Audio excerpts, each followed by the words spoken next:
Bonjour, bonjour tout le monde. Aujourd'hui, je vais parler de deux groupes de chrétiens. Ok, les chrétiens les deux chrétiens, ok, ils vont être sauvés parce qu'ils croient que Jésus-Christ est Seigneur, ils seront sauvés. Mais seulement la différence entre ces deux chrétiens-là, c'est parce que il y en a qui rentrent dans le repos et il y a aussi qui ne rentrent pas dans le repos. La différence, c'est il y a un groupe qui rentrera dans le repos préparé par Dieu, parce que la parole dit tous ceux qui ont cru rentreront dans le repos. Ok? Donc, c'est ce qui se passait. Un jour, je me demandais, parce que je suis en train de chercher le verset où ça parle de cela, parce que je devais prendre avant de commencer, mais je n'ai pas pris. Si vous entendez la voix de Dieu aujourd'hui, ne refusez pas de comprendre. Comme lorsque vous vous êtes révoltés contre lui. On parle des Israélites. Ok? Si vous entendez la voix, ça veut dire que lorsque Dieu parle, il faut écouter. Et il y a beaucoup qui ne croient pas. Donc, ces groupes de gens, j'ai dit, ces deux groupes de gens, il y en a qui rentrent. Et il y a une partie qui rentre, il y a l'autre partie, eux là, ils ne rentrent pas dans le repos. Donc, je vais parler un peu de ça. Par exemple, où moi je suis là, moi je suis du groupe des gens qui rentrent dans le repos parce que j'ai cru, ok? Je fais partie du groupe des gens qui entreront dans le repos. Le repos, c'est la bénédiction, c'est là où l'air coule, où il y a tout, la grâce, la bénédiction, la joie. Le repos, c'est rentrer au Canaan, oui. Donc, c'est ça, le repos. Rentrer dans le repos de Dieu, c'est ne plus faire des grands efforts, quoi. Tu ne fais plus des grands efforts, tu as les révélations, Dieu te dirige et puis, c'est ça. Mais ceux qui n'entrent pas dans le repos, c'est les gens qui peuvent mourir sans recevoir la bénédiction. Ça veut dire que c'est eux-mêmes qui travaillent, des choses comme ça. Moi, c'est ce que j'ai compris. Donc, il y avait une personne qui se plaignait chaque fois. Et moi, la personne est chrétienne. Et je ne comprenais pas. Je disais, mais pourquoi la personne là ne fait que se plaindre? Il se plaint. Il ne voyait pas. Il ne voyait pas la grâce de Dieu qui est là. Il ne voyait pas Dieu qui est là. C'est sa force, il voit. C'est lui, il voit. Et ça dérange, quoi. J'ai remarqué ça en une personne. Et là, un jour, je ne savais pas que Dieu me préparait pour me montrer quelque chose aussi. Donc, pendant que cette personne se comportait comme ça, alors j'ai commencé, je lisais, c'était l'Esprit de Dieu qui me conduisait, moi-même je ne savais pas, je lisais plus Hébreux 4, j'étais plus là, Hébreux 4, Hébreux 3, je lisais cette partie-là. Et alors Dieu a commencé à me parler. Après, quand j'ai lu, parce qu'il faut lire et comprendre, donc quand j'ai lu, et alors Dieu a commencé à me parler. L'Esprit de Dieu a commencé à me dire. Parce que quand j'ai compris le texte, quand j'ai compris ce que ça veut dire, rentrer dans le repos, ceux qui doivent rentrer dans le repos, ceux qui ne doivent pas rentrer dans le repos. Tout ça là, j'ai bien compris. Lorsque j'ai fini de bien comprendre, l'Esprit de Dieu a commencé à m'expliquer que cette personne ne va pas rentrer dans le repos. Je n'étais pas choquée. Avec le comportement de la personne, je n'étais même pas choquée. J'ai compris, j'ai dit, waouh, c'est pour cela. Donc, j'ai commencé à vraiment regarder maintenant, voir tous ces gestes, tout ce que la personne fait. J'ai commencé à étudier. J'ai vu vraiment que la personne prenait le temps, la personne ne disait souvent, la personne dit je suis maudit. Je suis maudit. Je suis maudit. C'est ce qu'il disait. C'est ce que cette personne-là disait. Et un jour, la personne a dit, ben, la vie là ne va pas changer. J'ai dit, pourquoi ça va pas changer? Et c'est des choses, la personne était toujours négative. Ok? Donc, je prends l'histoire de la personne pour parler, quoi, pour dire il y a deux groupes. Ça ne veut pas dire que la personne ne va pas être sauvée. La personne croit que Jésus-Christ est Seigneur. La personne a donné sa vie. Mais les bénédictions, là, la personne ne peut pas en bénéficier. Ok? Donc, j'ai même parlé à une personne, j'ai dit à une personne que cette personne-là ne va pas rentrer dans le repos, que Dieu m'a parlé. Ça fait longtemps, je pense en 2010 comme ça, c'est là Dieu, j'ai entendu, lorsque je lisais ce passage, Dieu a commencé à me parler. Et un jour encore, les mêmes choses, Dieu m'a parlé encore, du même sujet là encore, 2 fois, ok? Et c'est comme ça, cette personne se plaint, il se plaint, la personne se plaint de tout. La personne voit sa force. La personne ne voit pas la main de Dieu en train de faire quelque chose. Vous voyez les Israélites, lorsque Dieu fait les miracles, ils applaudissent, ils sont contents, après ils oublient et ils commencent à se plaindre. Donc la personne était comme ça, même chose. En tout cas, bref. Donc, lorsque Dieu m'a parlé après, j'ai essayé de dire à Dieu, est-ce que tu ne peux pas changer ce que tu as dit à propos de cette personne? Et l'Esprit de Dieu m'a dit non, ça ne sera pas juste pour les autres. Parce que ce qu'il a écrit là, ce qu'il a déjà dit là, lorsque la parole nous dit Dieu ne change pas, Dieu ne change pas, ce qu'il a déjà établi, ses lois, ça ne change pas. C'est ce que ça. Dieu ne change pas ses paroles. Quand il parle, il faut, si tu veux, tu crois. Si tu veux, si tu n'as pas cru là, alors tu ne vas pas recevoir. En tout cas, tu ne vas pas rentrer. Si tu ne crois pas, tu ne vas pas rentrer dans son repos. Tu crois. Ce sont des gens qui croient là, qui rentrent dans le repos. Donc, lorsque la parole nous dit Dieu ne change pas là, c'est aussi ça. Donc, j'ai essayé de négocier, mais j'ai tout de suite compris que la personne ne va pas rentrer dans le repos. Un point, c'est tout. Dieu ne va pas changer ça. On peut beau prier, on peut beau jeûner. C'est pour cela, ce n'est pas la prière, ce n'est pas le jeûne qui va changer ça. Lorsque Dieu a parlé, là, il a parlé. La prière ne changera pas, la personne ne va pas rentrer dans le repos. Ça veut dire qu'à un moment donné, la personne va quitter ce monde-là. Il ne va pas en bénéficier. Il doit partir et puis c'est fini parce qu'il n'a pas cru. Donc, lorsqu'il a le temps pour les autres de rentrer dans ce repos, il a le temps pour les autres pour recevoir les bénédictions, la personne doit partir. C'est comme ça. Ce n'est pas gêne, ce n'est rien. Donc, je continue de parler de ça et puis dire, une telle personne comme moi, que Dieu parle directement.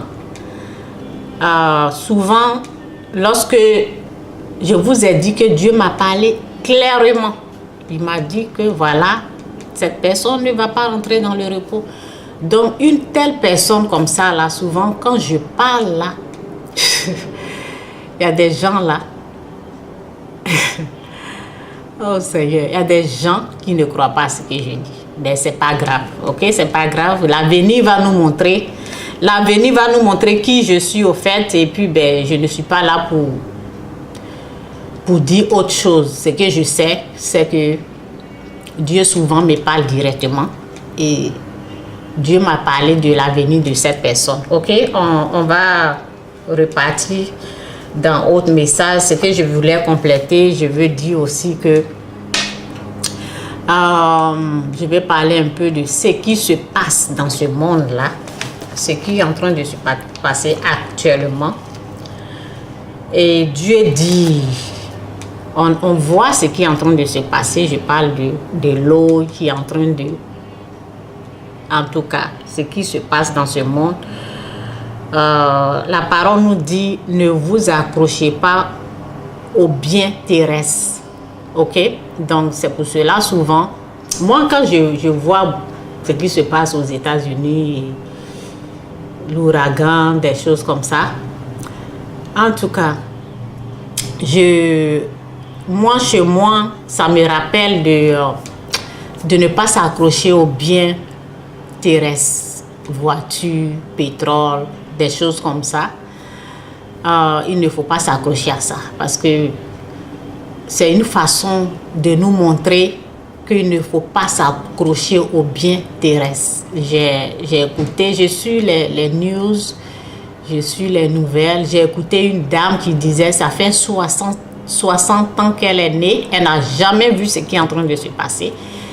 Et elle n'a jamais vu ça, tout a été détruit par l'eau, le vent et tout est détruit. Donc, ce que je peux dire, c'est notre vie là, c'est notre vie qui est importante. Faut pas, on va s'accrocher aux biens terrestres qui vont. La Bible nous dit le ciel et la terre vont disparaître.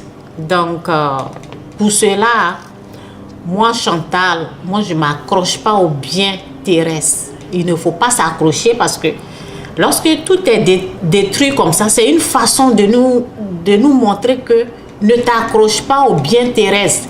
Et c'est pas ça qu'il faut défendre. Il y a des gens qui prennent des heures en train de dire on doit protéger, on doit faire ceci.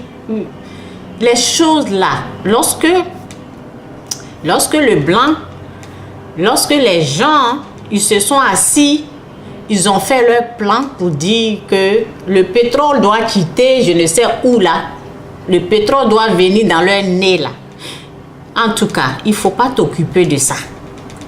Le pétrole doit venir dans leur nez. Eux, ils veulent voir le pétrole quitter au loin là-bas. Quand ils vont ouvrir le robinet, le pétrole est là devant eux. Donc, moi, je pense que ces choses-là, pétrole, diamants, des choses comme ça, ce sont des choses périssables. On voit ce qui est en train de se passer. Vous voyez ce qui est en train de se passer. Les voitures où les gens passaient leur temps à économiser pour acheter, travailler du poids. Qu'est-ce que c'est devenu aujourd'hui? C'est devenu rien que la poussière. Donc, moi, quand je vois ces choses comme ça m'aide à m'accrocher à mon Dieu.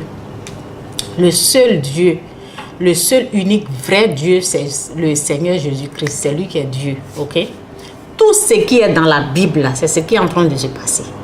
Tout ce qui est là. Donc, il faut se réveiller pour ne pas suivre les trucs terrestres là. Ce n'est rien. C'est pour blaguer les gens, perdre le temps aux gens. Et en tout cas, c'est ça. Ceux qui veulent suivre ça, là, ils sont en train de perdre le temps. Ok? La Bible nous dit ici que dans Matthieu, je ne sais pas si c'est Matthieu ou Luc, si quelqu'un veut prendre ce qui t'appartient, ça veut dire pétrole, diamant et tout là, laisse la personne prendre cela. Ok? La Bible nous parle de cela.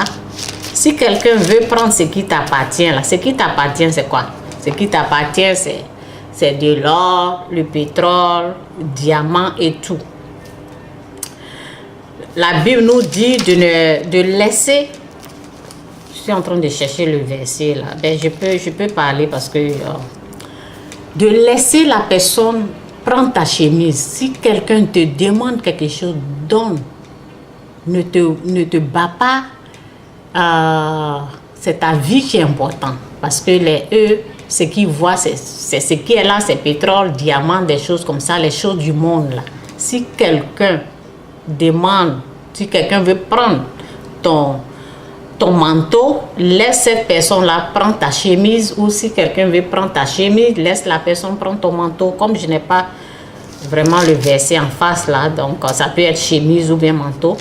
Donc c'est une façon de dire ce qui t'appartient. C'est le Dieu même, lorsque Jésus-Christ, c'est le Dieu qui est là, ok? C'est Dieu qui est venu comme un bébé. Et lorsque Jésus-Christ était sur cette terre, ils ont craché sur lui, sur son visage.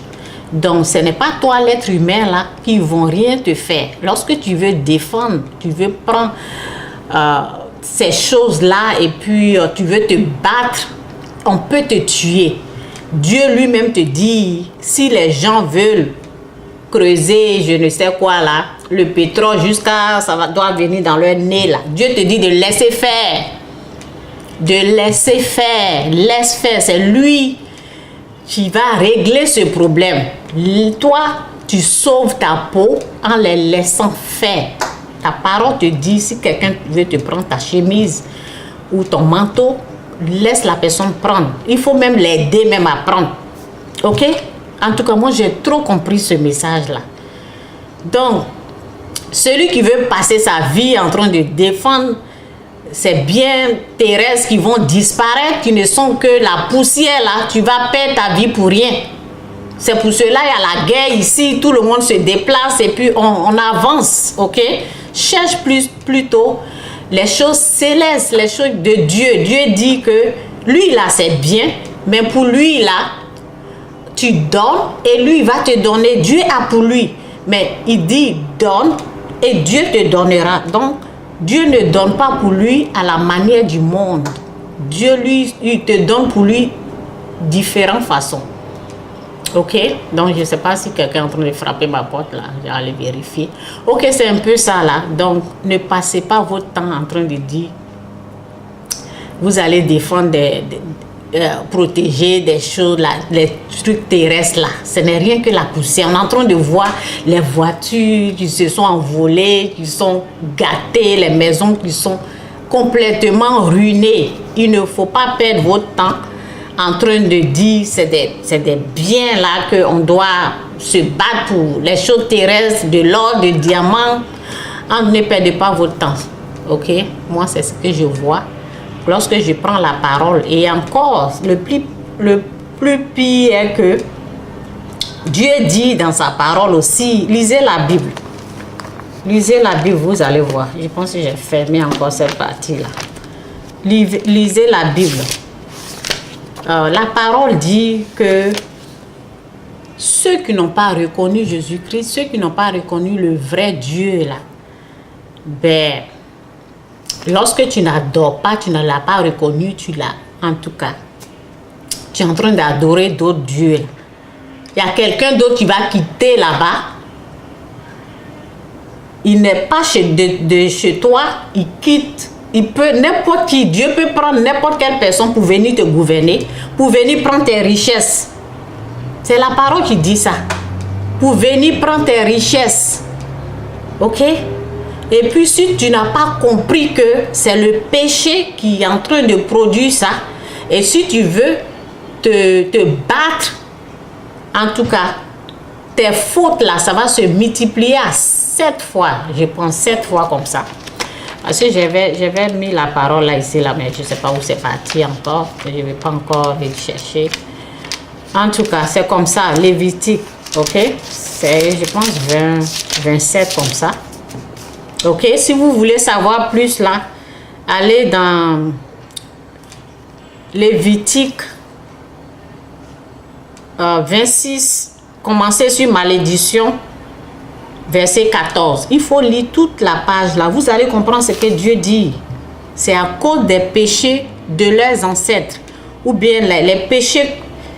Si quelqu'un d'autre vous suive dans le pays de vos ennemis, ils dépriront à cause de leurs propres péchés. À cause de tes propres péchés aussi, il y a des choses qui se passent. Ok? Il y a ça aussi. Il faut lire, parce que je n'ai pas ce temps pour lire toute la page. Ben, ici, on parle de malédiction. Et là, on parle de bénédiction. Bénédiction, c'est pour les gens qui croient. Ok? Et lorsque tout le monde commence à croire là, et à croire au vrai Dieu, ok? Là, Dieu peut mettre la paix. Lorsque on croit au vrai Dieu, on cherche sa face, on renonce au péché. Là, les choses peuvent revenir en ordre. Mais je ne vous dis pas que les choses vont revenir en ordre et puis ben, le monde ne va pas être détruit. Hein. Ce monde-là, Dieu dit que ça ne va pas exister. Ok? Mais je ne sais pas quand ça sera la fin du monde. mais ce monde-là ne va pas exister. Ok? Donc, pourquoi se battre pour les biens terrestres? Pourquoi se battre pour ça? Il faut chercher les choses célestes. Ok? C'est un peu mon message là. Je pense que je me suis fait bien entendre. Regardez ce qui est en train de se passer. Regardez les guerres. Regardez ce qui est en train de se passer là. C'est que les gens de ce monde-là, ils ne connaissent pas le vrai Dieu. Ils ne connaissent pas Dieu. Donc, lorsqu'ils veulent quelque chose, ils te demandent quelque chose, Dieu dit, toi tu les laisses faire. Pour sauver ta vie, s'il veut prendre quelque chose, il faut donner. Parce qu'ils ne connaissent pas Dieu. Donc, ils peuvent tuer. Donc, en tout cas, c'est un peu mon message. Bye.